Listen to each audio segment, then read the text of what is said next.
اب البان الاتنی گدی کا دودھ. حدثني عبد الله بن محمد حدثنا سفیان عن الزہری عن ابی ادریس الخولانی عن ابی ثعلبة الخشنی رضی اللہ عنہ قال نهى النبی صلی اللہ علیہ وسلم عن اکل کل ذی ناب من السبع.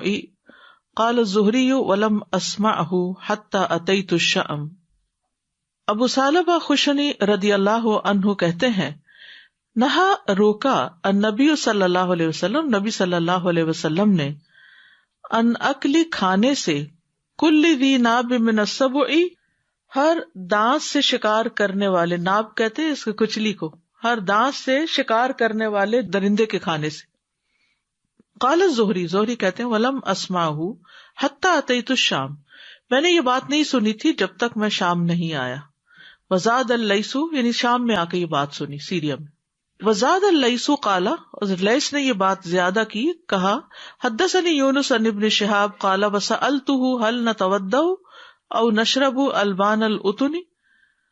تو انہوں نے کہا کہ میں نے ان سے پوچھا کہ کیا پھر ہم وضو کریں یا ہم پی سکتے ہیں گدی کا دودھ، او مرارت السبع، یا درندے کا پتا گال بلیڈر، او ابوال الابل، یا اونٹ کے پیشاب.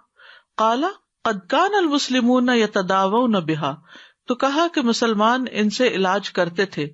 فلا یرون بذلک بأسا، تو وہ اس میں کوئی حرج نہیں سمجھتے تھے، یعنی اونٹ کے پیشاب کی دوا سے.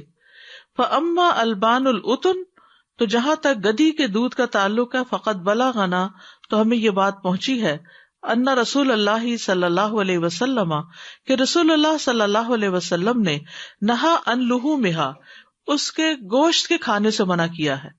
ولم یبلغنا ان البانہا امر، اور اس کے دودھ کے بارے میں ہمیں کوئی حکم نہیں پہنچا. ولا نہی، اور نہ ہی کوئی منع کا حکم پہنچا ہے، نہ تو کرنے کا اور نہ کرنے کا.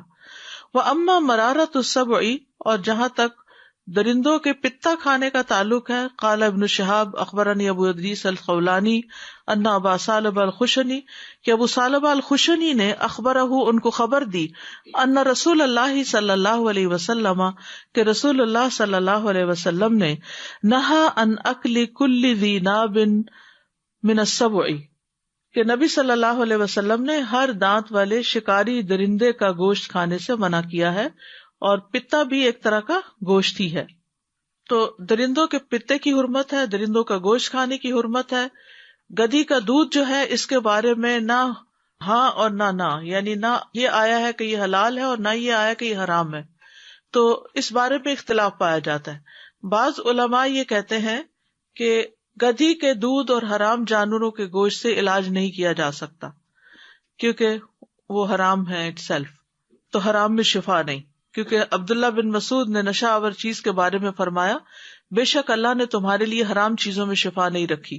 یعنی اگر وقتی طور پر ایک سمٹم سبسائڈ بھی ہو جاتی ہے تو کوئی اور چیز کہیں منتقل ہو جاتی، یعنی وہ بیماری کیور نہیں ہوتی، وہ بیماری بظاہر لگے گا ختم ہو گئی، لیکن وہ کہیں اور دوسری بیماری کی شکل میں نکل آئے گی. پھر اسی طرح طارق بن سوید جوفی نے نبی صلی اللہ علیہ وسلم سے شراب بنانے کے متعلق سوال کیا. آپ نے اس سے منع فرمایا یا اس کے بنانے کو ناپسند کیا. انہوں نے کہا میں اس کو دوا کے لیے بناتا ہوں، تو آپ نے فرمایا یہ دوا نہیں بلکہ یہ خود بیماری ہے. ٹھیک ہے. تو زہر کے علاج کے لیے بھی بعض اوقات سانپوں کا گوشت یا گدھوں کا گوشت ملا کے کھلایا جاتا ہے، تو یہ بھی منع ہے. لیکن بعض علماء یہ کہتے ہیں کہ گدھی کا گوشت تو حرام ہے، لیکن دودھ کی حرمت کے بارے میں چونکہ کوئی صریح حکم نہیں، تو اس لیے اس کو حرام نہیں کر سکتے، کیونکہ انسان کا گوشت کھانا حرام ہے لیکن انسان کا دودھ جو ہے وہ کیا ہے، حلال ہے. ٹھیک ہے.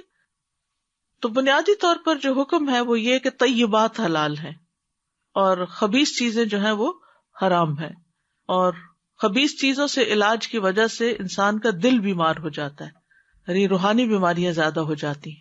تو اس لیے خبیث چیزوں سے ہر صورت میں بچنا چاہیے، ہر طرح سے دور رہنا چاہیے.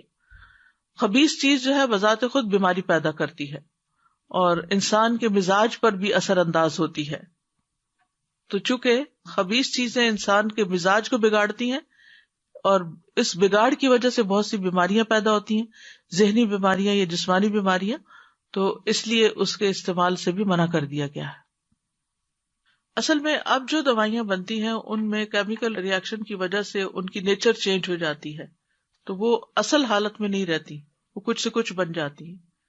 لیکن پہلے زمانے میں تو اگر گدی کا دودھ ہے تو وہ دودھ اٹ سیلف اسی طرح ہی ہے، گوشت ہے تو گوشت ہے، یعنی اسی شکل میں، اس کی شکل نہیں بدلتی تھی۔ تو جو حرام چیز ہے اس کو براہ راست نہیں کھایا جا سکتا۔ شراب چاہے انگور سے بنے، چاہے جو سے بنے، چاہے جس شراب چیز سے شراب ہے۔ شراب تو شراب ہے، نشہ آور چیز حرام ہے۔ اصل میں حکمت کیا ہے؟ یہ نہیں کہ شراب یا غیر شراب کی بات ہے، کل مسکر حرام، ہر نشہ آور چیز حرام ہے۔ Ustaz, I recently found out there's a university in one of the Arabic countries. They have come out with the first antibiotic made ever, and that is made of the camel urine because of its advantages. پیشاب ویسے نجس ہے، لیکن نبی صلی اللہ علیہ وسلم نے اس کو دوا کے لیے استعمال کرنے کی اجازت دی ہے، تو جب آپ جس چیز کی اجازت دے دیں تو وہ تو پھر حلال ہے۔